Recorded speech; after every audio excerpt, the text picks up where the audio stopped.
que hemos estado estudiando el propósito de diferentes cosas, de diferentes temas. El propósito es el propósito de los problemas. También es un tema muy importante que debemos de entender. ¿Por qué? Porque va a haber momentos, o estás tal vez pasando momentos difíciles, que a veces uno no lo entiende. Y hay ocasiones donde es difícil de comprender. Debemos de saber que Dios tiene un propósito en todo, en todo. Podemos ver, por ejemplo, hay muchos ejemplos en la Biblia, muchísimos. Uno de ellos es Job, por ejemplo, ¿no? Todo lo que le vino a Job en un solo día, la muerte de sus hijos, cómo gran parte de su terreno, de sus cosas, se vinieron abajo, se quemaron sus graneros. Es decir, vino una catástrofe y aparte una enfermedad durísima. Y dices, ¿qué propósito hay en todo eso? Pero al final de leer el libro de Job te das cuenta que había un propósito en todo. Dios todo lo hace con un propósito. Aún Dios le permite a Satanás hacer muchas cosas, pero aún sin que Satanás lo sepa, está cumpliendo con un propósito de Dios. Lo más importante es que tú y yo, como hijos de Dios, sepamos que todo tiene un propósito, y ahí encuentras la esperanza en los momentos más difíciles. ¿Dónde está la esperanza cuando te dicen que tienes una enfermedad mortal? ¿Dónde está la esperanza cuando te enteras que te acaban de despedir de tu trabajo? ¿Dónde está la esperanza cuando hay problemas muy fuertes en tu familia? ¿Dónde está la esperanza cuando recibes esa llamada que te avisan que un ser amado acaba de morir? ¿Dónde está la esperanza? Como lo he comentado en algunas ocasiones, para mí es difícil ir a un velorio, y en un velorio hablar precisamente de la esperanza que tenemos en nuestro Señor, en la resurrección de los muertos. Pero también el darnos cuenta, preciosa familia y amigos, que ahí precisamente delante de ese ataúd nos damos cuenta cuál es el valor real de las cosas. ¿Cuál es el valor real? Porque ya que estamos acostados, porque un día tú y yo vamos a estar acostados en ese ataúd. Y cuando estemos acostados ahí, ya no importa cuántos amigos tenías. Ya no importa cuántas fiestas tenías, ya no importa cuánto dinero tenías, ya no importa cuántos títulos tenías, o en qué universidad estudiaste, o qué éxitos alcanzaste profesionalmente, o cuántas casas o cuántos carros atesoraste. O sea, ya eso no tiene poder alguno contra la muerte. No hay poder alguno contra eso. Cuando tú y yo estemos acostados en ese ataúd, tu dinero no te va a salvar, tus amigos no te van a salvar. Nada te va a salvar, solo la verdadera relación que tuviste con el único Hijo de Dios, que fue el único que dio su vida por ti para que tuvieras vida eterna. Jesucristo lo dijo muy claro en Juan capítulo 11. El que cree en mí, aunque esté muerto, vivirá. Jesús dijo ahí en Juan capítulo 11, yo soy la resurrección y la vida. El propósito de los problemas nos llevan a poder entender y tener esperanza aún en los peores momentos. En los peores momentos, tener esa fortaleza y esa esperanza. Pero tenemos que partir desde el inicio. ¿Cuál es el inicio? Tenemos que separar muy bien lo que son el plan de Dios y los problemas que hay, o las situaciones difíciles que tú y yo podemos vivir dentro del plan de Dios.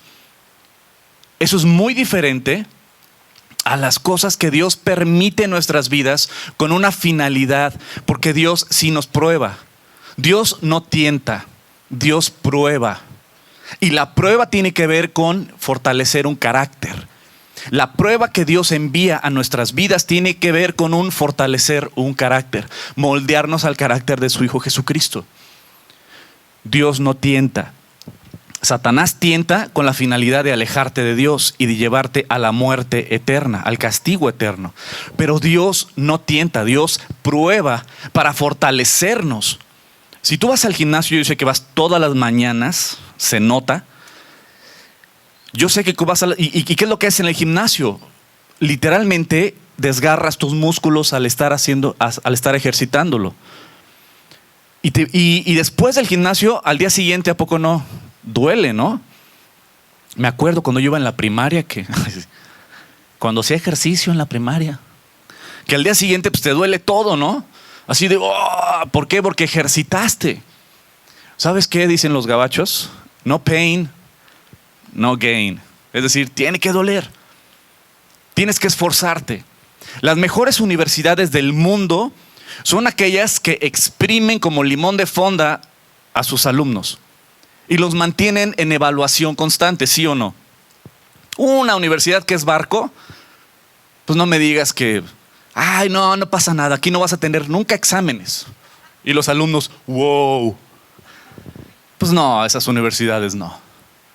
¿Sabes qué? Dios, como nuestro Padre, nos mantiene en una evaluación constante todos los días. Porque está trabajando algo más que una carrera profesional. Está trabajando nuestro carácter. Y lo único que trabaja nuestro carácter son las circunstancias difíciles. Cuando estás caminando con Dios, todo tiene un propósito. Todo tiene un propósito. Y aun cuando estás apartado de Dios, Dios permite muchas cosas con un propósito también, como lo vamos a ver hoy. Pero tenemos que separar claramente lo que son consecuencias de nuestros hechos, consecuencias de nuestras malas decisiones, consecuencias de nuestro pecado, versus el plan de Dios en nuestras vidas, las pruebas de Dios que nos envía. Los problemas tienen un propósito, tanto de este lado como de este lado. Y vamos a poner algunos ejemplos para irme un poco más rápido, porque hay mucho que ver y no quiero que nos vayamos de aquí tarde. Quiero que podamos entender este mensaje tan importante. Número 1, por ejemplo, Dios con Sansón. Dios llamó a Sansón. Dios, antes de que naciera, Dios a Sansón lo llamó y lo mandó a esta tierra con un propósito, para liberar a su pueblo de la esclavitud o de la opresión de los filisteos. Dios ya tenía un plan, se lo dijo a su mamá, ¿no? Sabes que no vas a pasar navaja sobre su cabellera. Es decir, va a ser nazareo. No es que en la fuerza estaba en su cabellera, sino la fuerza de Sansón era el pacto que Dios había hecho con él. Y la seña de ese pacto de Dios con Sansón era que no iba a pasar navaja sobre su cabello. Y Dios creó a Sansón y lo envió con un propósito, para que fuera un libertador de su pueblo. ¿Cuál fue el problema de Sansón? Que si tú ves precisamente en la Biblia, la vida de Sansón cometió errores enormes. Su debilidad, adivina cuál fue: las mujeres. La debilidad de Sansón, un hombre lleno de talentos, de habilidades, de dones que Dios había dado, de una fuerza sobrenatural, con un propósito maravilloso en su vida, con un plan de vida que Dios para eso lo había enviado. Lo echó todo a perder por su debilidad por las mujeres. Una y otra y otra. ¿Y cómo acabó? ¿Cuál fue la debilidad principal de Sansón? Los ojos. No cuidó los ojos de las mujeres. Era ojo alegre. Pues ni tan alegre, porque adivina qué fue lo primero que le quitaron a Sansón después de su cabellera. La cabellera, cuando se la cortaron a través de la poderosa Dalila, la cabellera se la cortaron, se rompió el pacto, ese pacto que él había hecho con Dios. Al confesárselo a alguien, una filistea, alguien ajeno al pacto de Dios, le cortaron ese pacto. ¿Qué fue lo primero que le sacaron los filisteos? Los ojos. Y es tan triste ver la vida de Sansón, que era un hombre de Dios, con un propósito en Dios, con dones que Dios le había dado sobrenaturales para cumplir ese propósito. Y sin embargo, por no cuidar esa debilidad, acabó comiendo lodo, siendo la burla de los filisteos. Los filisteos, ya una vez que le habían sacado los ojos y le habían cortado la mata, ¿sabes lo que hacían en sus fiestas? Se emborrachaban los filisteos y decían: saca a Sansón para divertirnos, para reírnos de él y para entretenernos. Eso es lo que pasa con alguien que no cuida su comunión con Dios. Te vuelves en la burla del enemigo. Te vuelves en la burla del enemigo. Mira, ahí está un hijo de Dios. Mira, ahí está una hija de Dios. ¡Qué vergüenza! Pero no fue que Dios le envió ese castigo a Sansón. No, fueron las consecuencias de las burradas de Sansón. No fue Dios. Dios tenía un plan perfecto para su vida. Dios tenía un proyecto con su vida. Pero ¿sabes qué? Sansón fue débil. Sansón tomó decisiones equivocadas y vivió las consecuencias de sus decisiones y acabó mal. Pero Dios, al final de su vida, por su gran misericordia, le permitió cumplir con ese propósito cuando él se arrepintió y le dijo: Señor, perdóname, ahora ya estoy ciego, estoy en medio siendo la burla de todos estos filisteos. Ahora permíteme, Señor, devuélveme esa fuerza sobrenatural que tú me diste por última vez. Y fue ahí cuando cumplió el propósito por el cual Dios lo creó, pero ya en la miseria.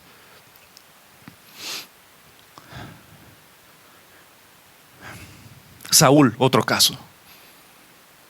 Dios levantó a Saúl como rey de Israel, pero él tomó decisiones que creía que eran mejor que Dios. Dios le dio un mandato. Si era bueno, si era malo, él no es quien para decir qué es bueno y qué es malo. Dios mandó algo, y si eres un hijo de Dios, obedeces, no cuestionas. Alguien que cuestiona la Biblia ya trae ahí a Saúl atorado en la mente y en el corazón. ¿Sabes qué? Dios dijo algo, Dios le mandó algo a Saúl, y Saúl, sí, mira, es lo que Dios dice, pero yo creo que lo mejor es que tal vez Dios no contempló, se le pasó, y ¿qué fue? Desobedeció a Dios y fue precisamente desechado por Dios. Y hubo consecuencias para él y para quién más, para sus hijos y para todo el pueblo de Israel, por cuestionar a Dios, por no obedecer a Dios.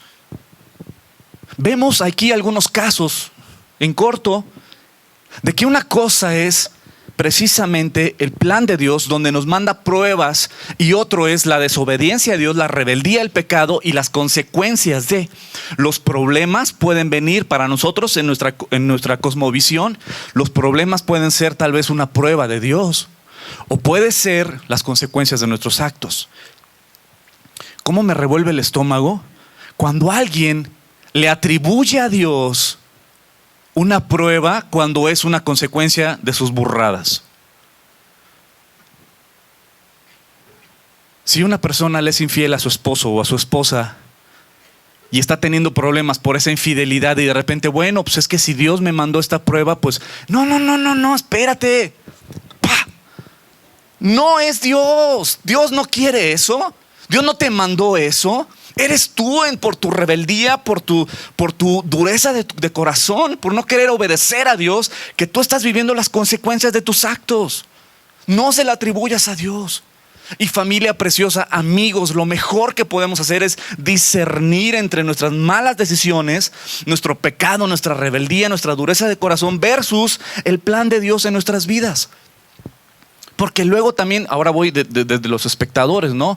Hay espectadores, hermanitos, que dices: ay, con los hermanitos, ¿para qué quiero otros? No, mejor te veo así cara de primo lejano. Porque de repente, no, estás pasando por alguna situación difícil y de repente, pues, seguramente traes un pecado atorado por ahí, hermano.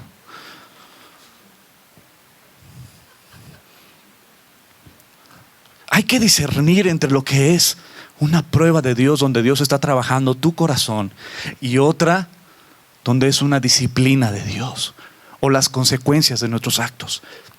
Jesucristo mismo, nuestro mayor ejemplo, el único Hijo de Dios bajando a la tierra, estando a la derecha del Padre, siendo creador del universo, el único Hijo de Dios, el creador de los cielos, de las constelaciones, de las galaxias, de Adán y de Eva, el creador, humillándose al hacerse hombre, viniendo a la tierra y naciendo a través de María y haciéndose hombre. Y por primera vez el creador del universo era palpable, era tocable, y vino a la tierra. ¿Y qué fue lo que pasó? Padeció. Fue desechado, se burlaron de él.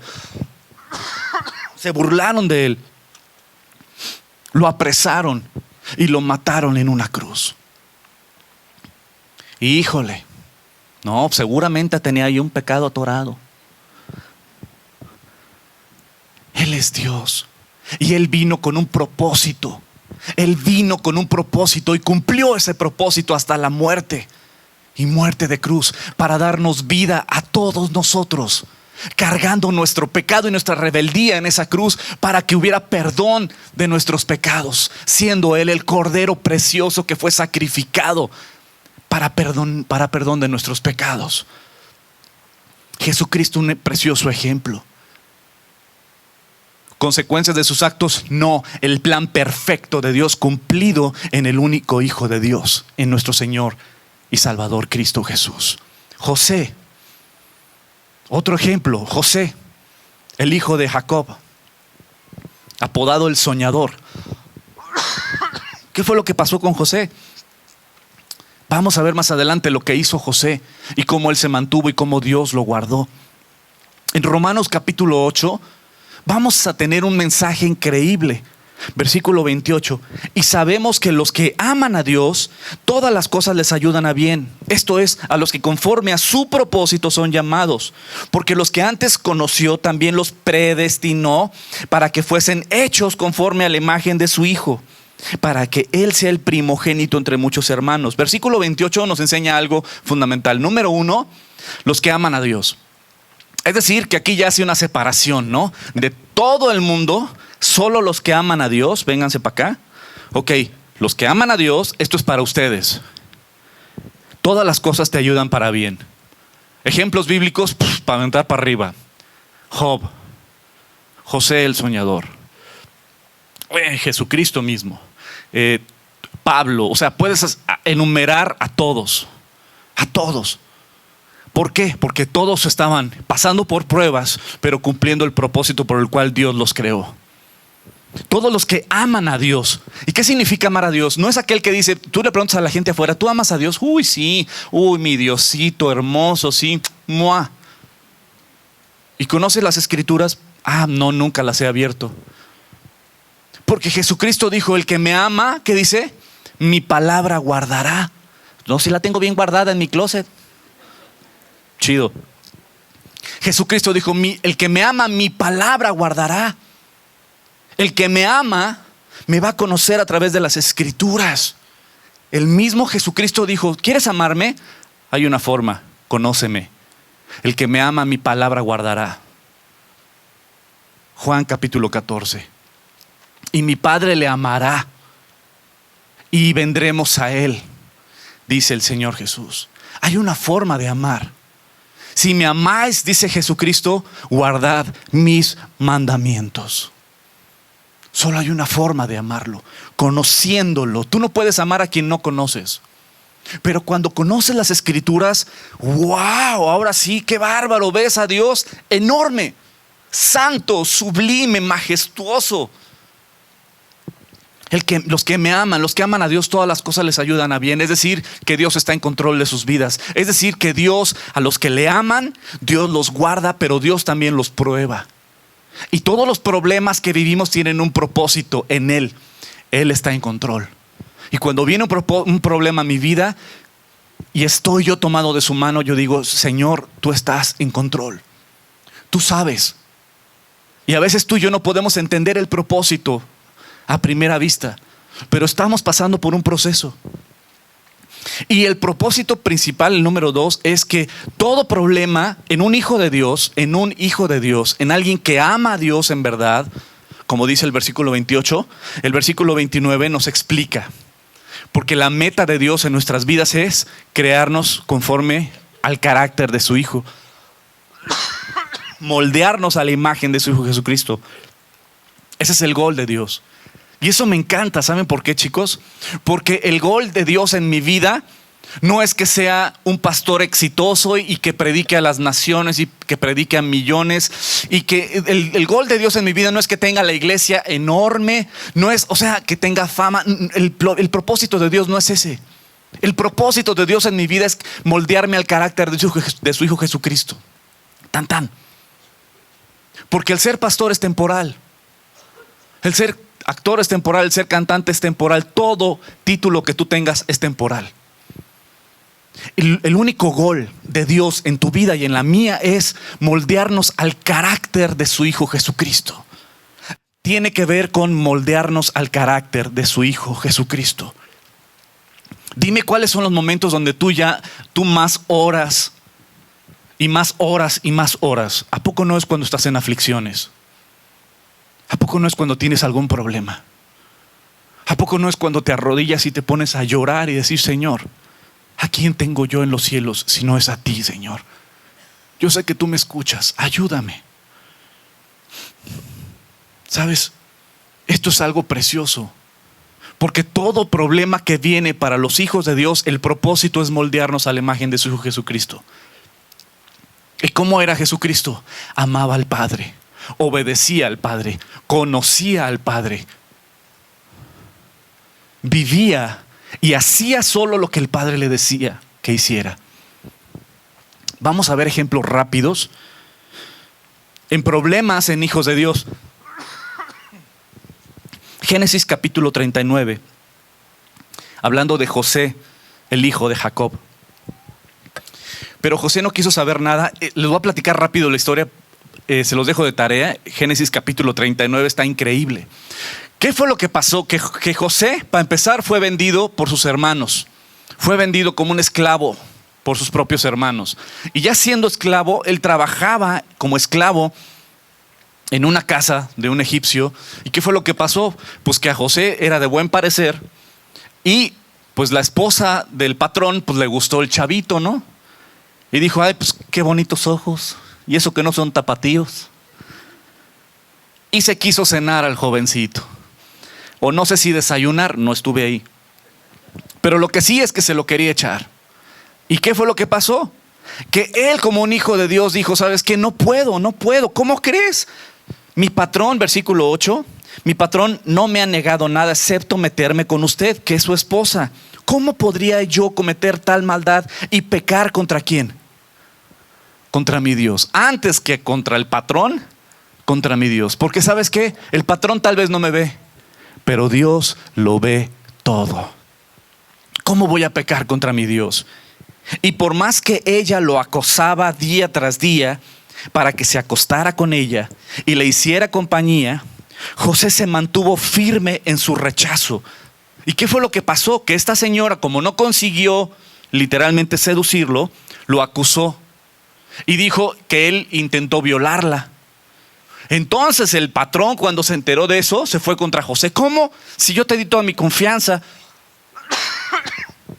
¿cómo me pudiste faltar así?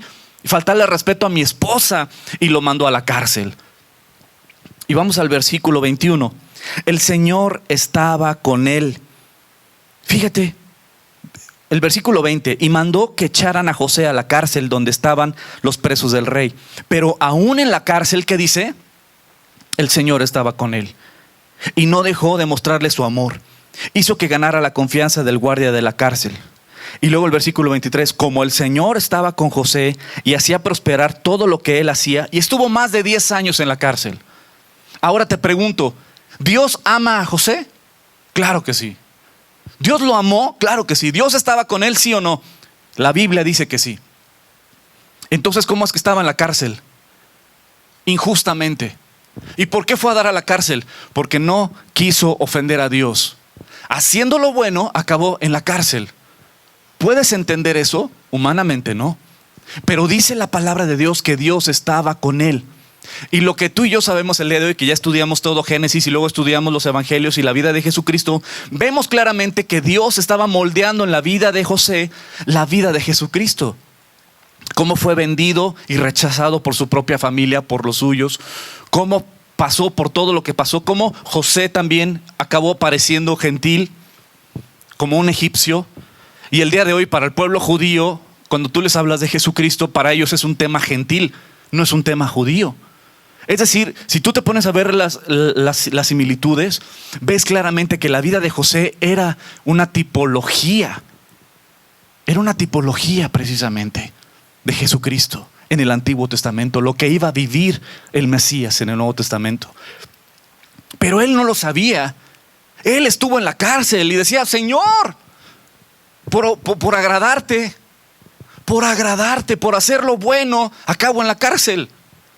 Si me hubiera acostado con la esposa de mi patrón, no estaría en la cárcel. Y es cuando mucha gente se cruza de cables y dice, es que no entiendo por qué a la gente que ama a Dios y sirve a Dios les va como en feria. Pero sin embargo este incircunciso, que se la vive en la parranda, que se la vive en esto, en lo otro, le va súper bien. Y prosperan y son, pues sí, pero eso es para los ojos del hombre. Pero el día que mueran, se acabó todo. Y eternamente van a estar. No te quiero ni contar. Pero es mejor padecer temporalmente y tener eternamente estar en la presencia del Creador del universo.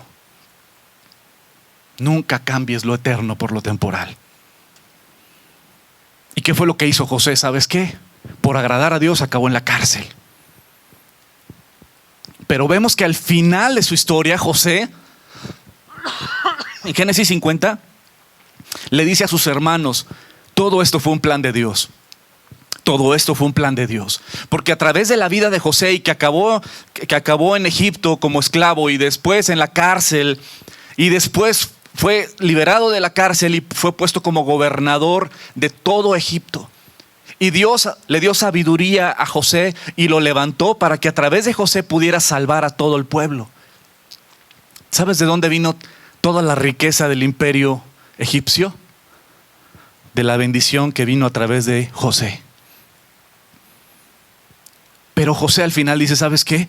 Yo sé que todo esto fue un plan de Dios. ¿Lo veía en el inicio? No. Él estaba en la cárcel. ¿Qué podía estar orando él? Señor, te obedecí y estoy en la cárcel. ¿Qué onda? ¿No? Segunda de Corintios capítulo 11 vemos al apóstol Pablo que da una lista enorme de todo lo que él padeció. Recibió azotes, cárceles, más peligros de muerte. He recibido 40 azotes, azotado con varas, apedreado, un naufragio, peligros en ríos, peligros de ladrones, peligros de los de mi nación, peligros de los gentiles, peligros en la ciudad, peligros en el desierto, peligros en el mar, peligros entre falsos hermanos. Ay Dios, esos meten más miedo. En trabajo y fatiga, desvelos, en hambre y sed, frío y desnudez. ¿Qué diría en este capítulo ese movimiento de la prosperidad? No, Pablo, no declares eso. Declara prosperidad, declara sanidad, declara, pues sí. Ahora sí que Pablo le faltó la fe, ¿no? Según para ellos. Pero esto lo vivió Pablo, el apóstol Pablo. El apóstol Pablo padeció. Le fue como en feria, fue perseguido, azotado, apedreado. Y era un siervo de Dios. ¿Qué dirían? ¿Algún pecado trae atorado el Pablo por ahí? Pues no, porque Dios estaba moldeando en la vida de su hijo Pablo el carácter de su hijo Jesucristo a través de todas las pruebas que vinieron. Como hijo de Dios, si vienen pruebas, pero tú estás caminando en rectitud con Dios y estás tomado de la mano de Dios y estás esperando en Dios, y vienen pruebas difíciles de salud, de trabajo, problemas familiares, de cualquier índole, ¿sabes qué? Confía en que Dios está trabajando tu carácter.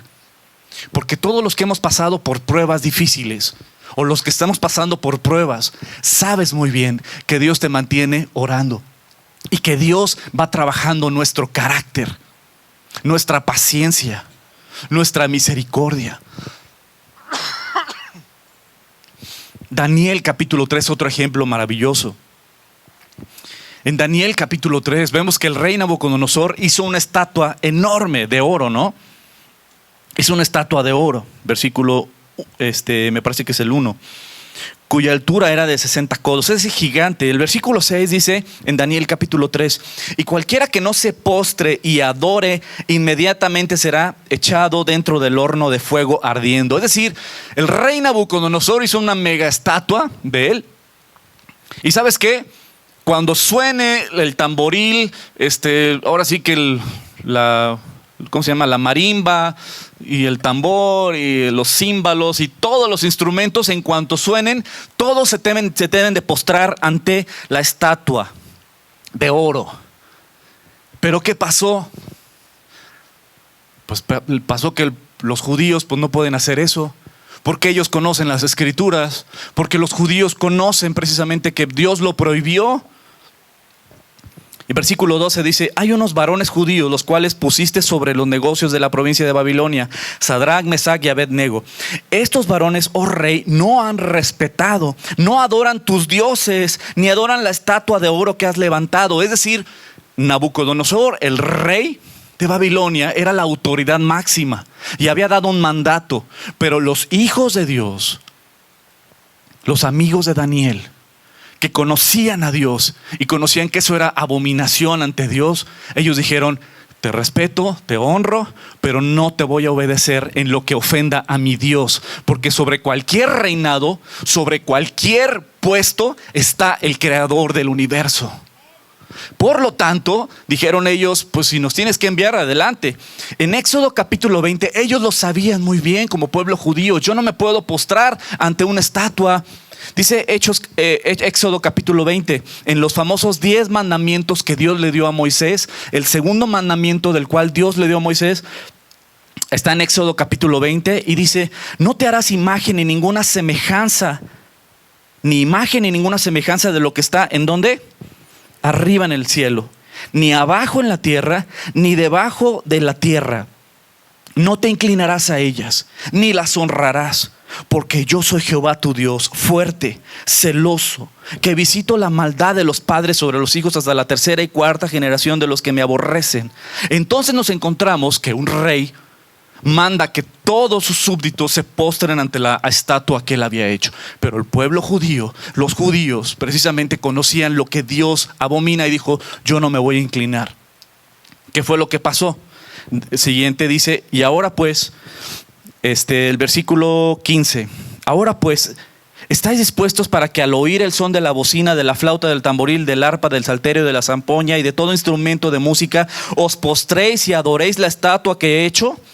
Le dijo el rey Nabucodonosor: porque si no la adoran, en la misma hora seréis echados en medio del horno de fuego ardiendo.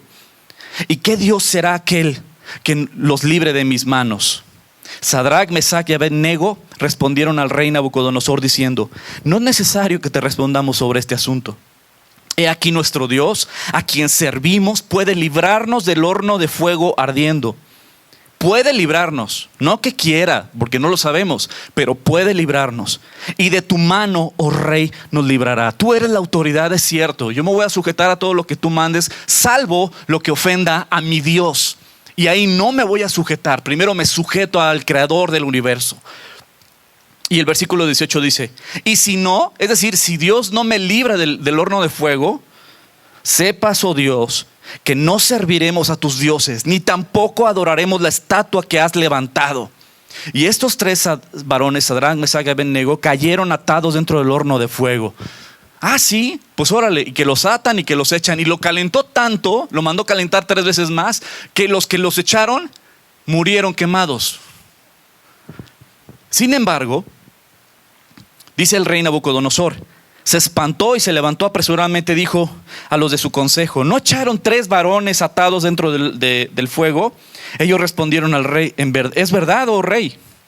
Y él dijo: he aquí yo veo 4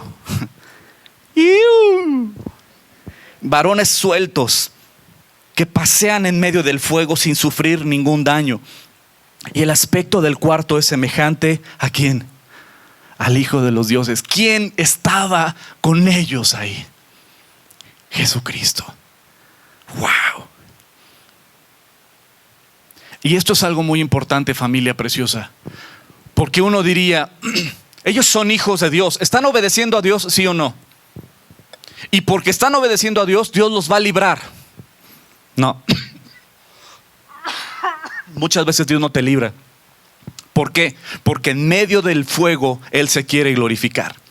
Es que Dios me va a librar del horno de fuego. Es que Dios me va a librar del horno de fuego. Es que Dios, líbrame, Señor, que no estás viendo que... Pues no, el plan de Dios es que te avienten al horno de fuego. Y en medio del horno de fuego, Él glorificarse. Dios no quiere muchas veces librarnos de los problemas. Dios quiere glorificarse en medio del problema.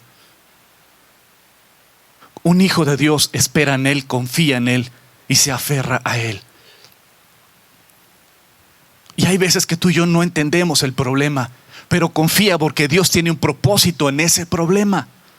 No te va a librar muchas veces del problema, Lo va a permitir con la finalidad de que moldear nuestro carácter al de su Hijo Jesucristo.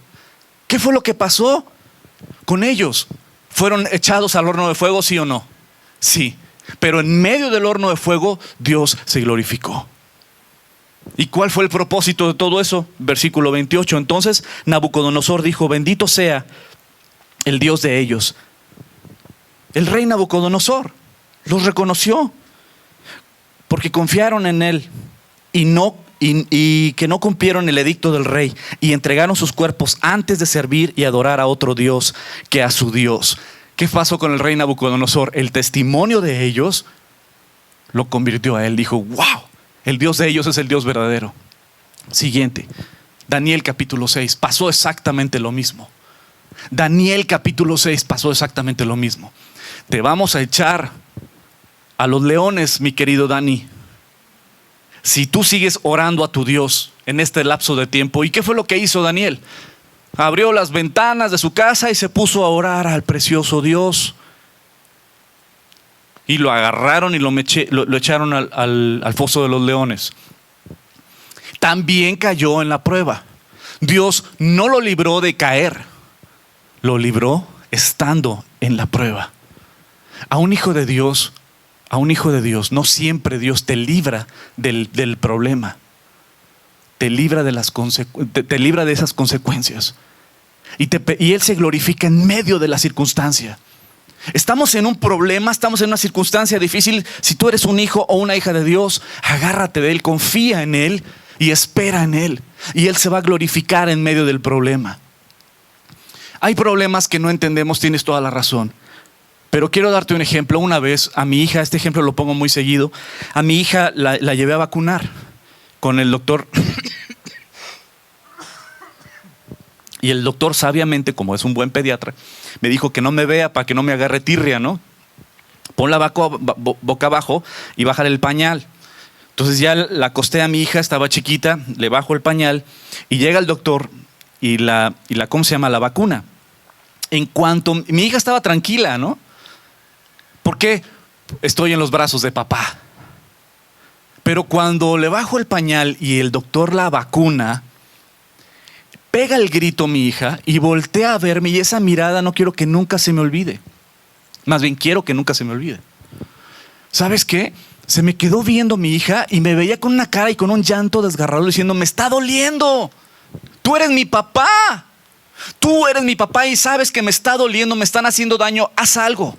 ¿Por qué no haces algo y me libras de este dolor? Y su mirada era así de que: papá, ayúdame, me está doliendo. Y yo nada más la vi, me le quedé viendo y le dije: no te puedo explicar que es por tu bien. No lo entenderías. ¿Qué le voy a explicar a una niña de 1 año y medio? Mira que la vacuna es un poquito del virus para fortalecer tu estado inmunológico. O sea, ni yo lo entiendo, pues menos ella, ¿no? Entonces digo, no te lo puedo explicar porque no lo entenderías. Solo te pido que confíes en mí, en que te amo y es lo mejor para ti.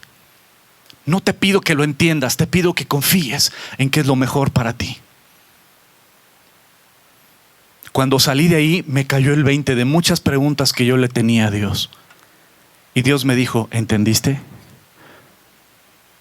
Dios me dijo: no te pido que entiendas todo lo que pasa a tu alrededor.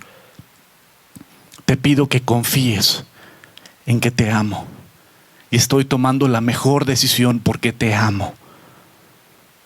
Dios no me llamó a entenderlo todo de Él. Dios me llamó a confiar en Él. Y amigos, familia preciosa, hay muchas cosas que yo no entiendo, la verdad.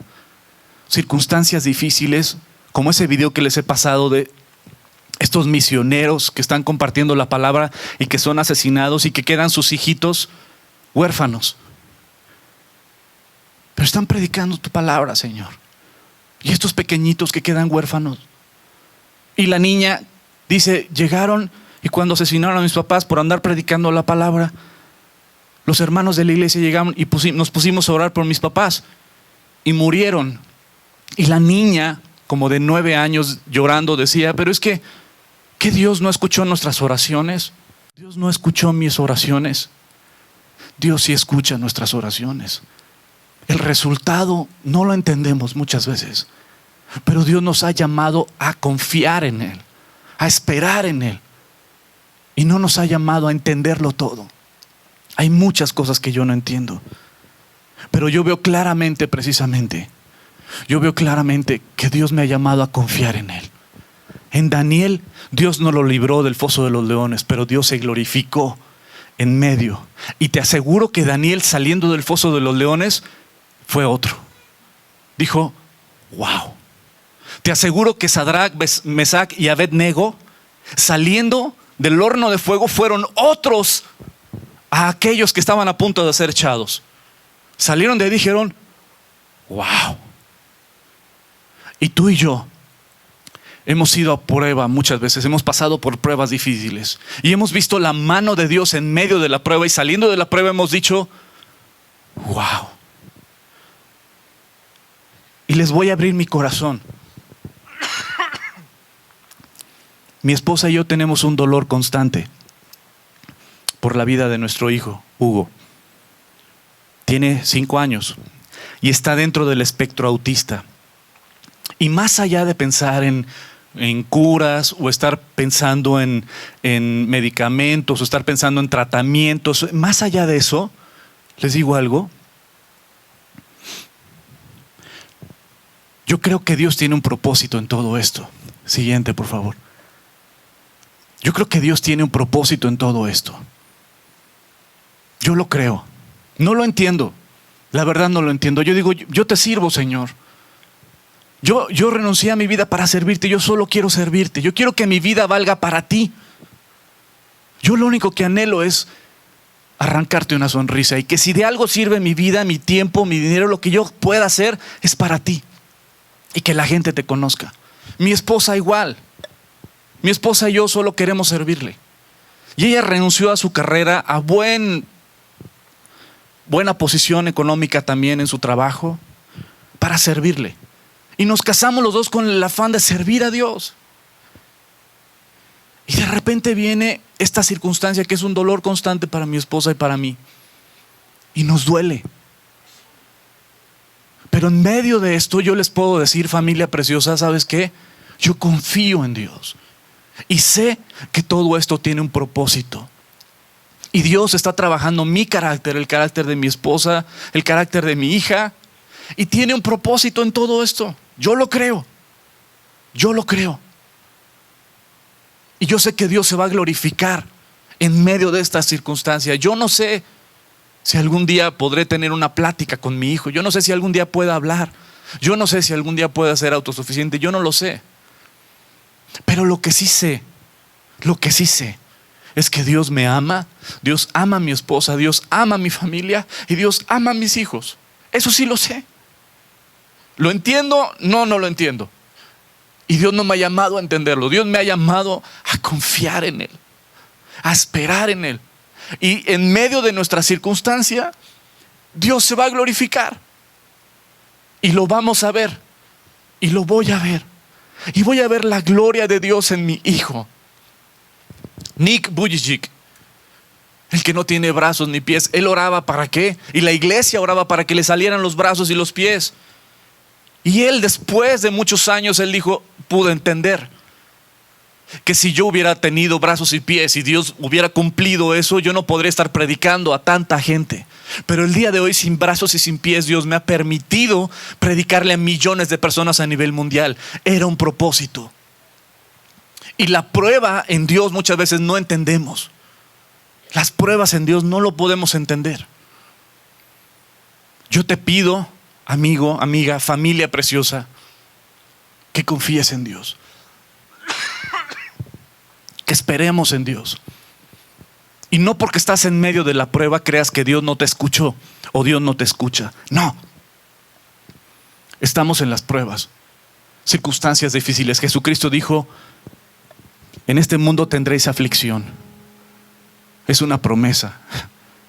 Pero confiad que yo he vencido al mundo. Sabes que yo creo fielmente que Dios se va a glorificar en medio de nuestras circunstancias. y que el propósito de Dios en nuestras vidas es precisamente glorificarse en medio de nuestra situación. Yo lo creo. Yo lo creo.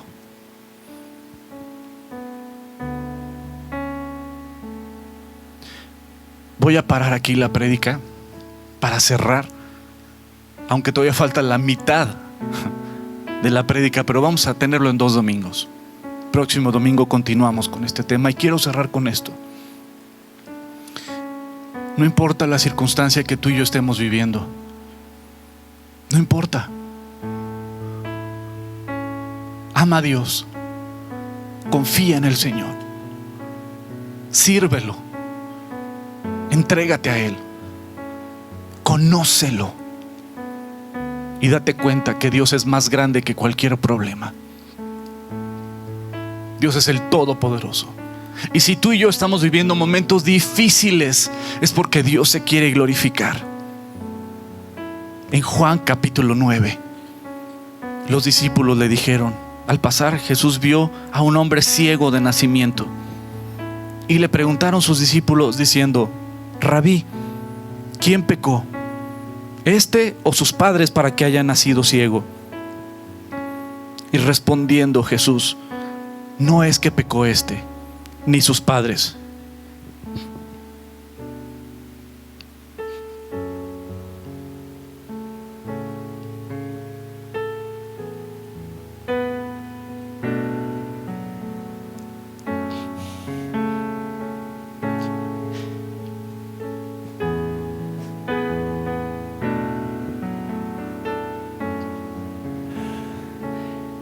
sino para que las obras de Dios se manifiesten en él.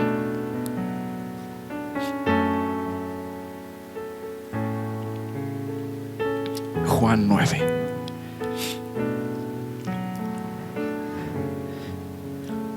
Si tú tienes algún problema de salud, económico, familiar,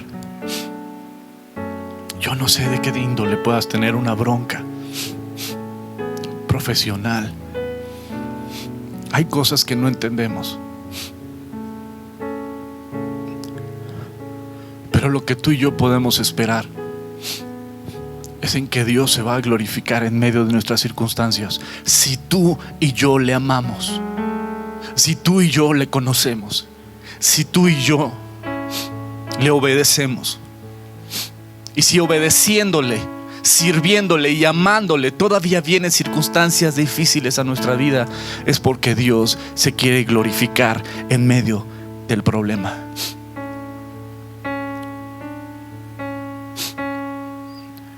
Te voy a preguntar, si tú eres una hija o un hijo de Dios que le ama, le obedece, le sirve y estás en medio de problemas, ¿cuál es el propósito de tus problemas? Moldearnos al carácter de su Hijo Jesucristo, fortalecer nuestra fe en Él, fortalecer nuestro carácter, fortalecer nuestra esperanza en Él.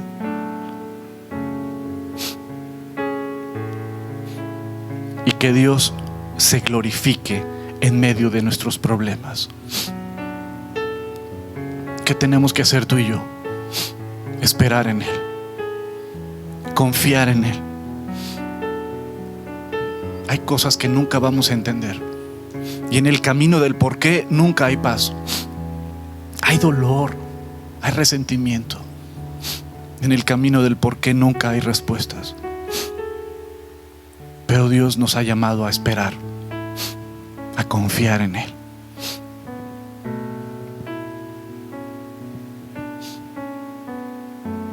Si estás en medio de un problema, vamos a orar. Vamos a orar. Y vamos a decirle a Dios que a pesar de lo que venga, a pesar en lo que estemos, confiaremos en Él. Ahí en tu lugar, dile: Señor Jesús, perdóname, porque muchas veces he dudado que me escuchas. Perdóname porque tal vez no he obedecido tus preceptos.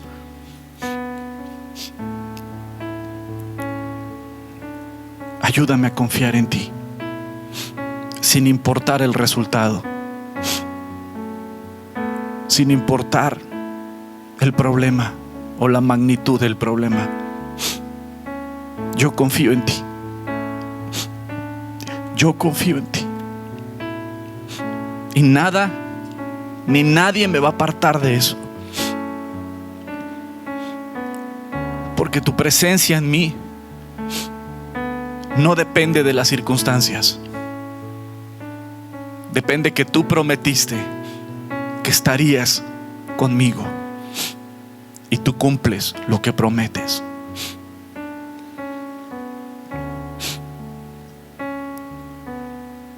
Gracias, porque siempre me escuchas. Hoy ya no quiero entender. Hoy quiero descansar y simplemente confiar en que tú estás en control. Y tú te vas a glorificar en medio de este problema. Y te pido que trabajes en mi carácter. Trabaja en mi fe. Trabaja en mi paciencia. Tú eres mi esperanza. Tú eres mi fortaleza, Señor. Y gracias por amarme. Y creo fielmente que las circunstancias y los problemas no me hablan de cuánto me amas. La muerte de tu único hijo en esa cruz me dice en verdad cuánto me amas. Gracias. Gracias por amarme hasta la muerte. Gracias, Señor. Amén.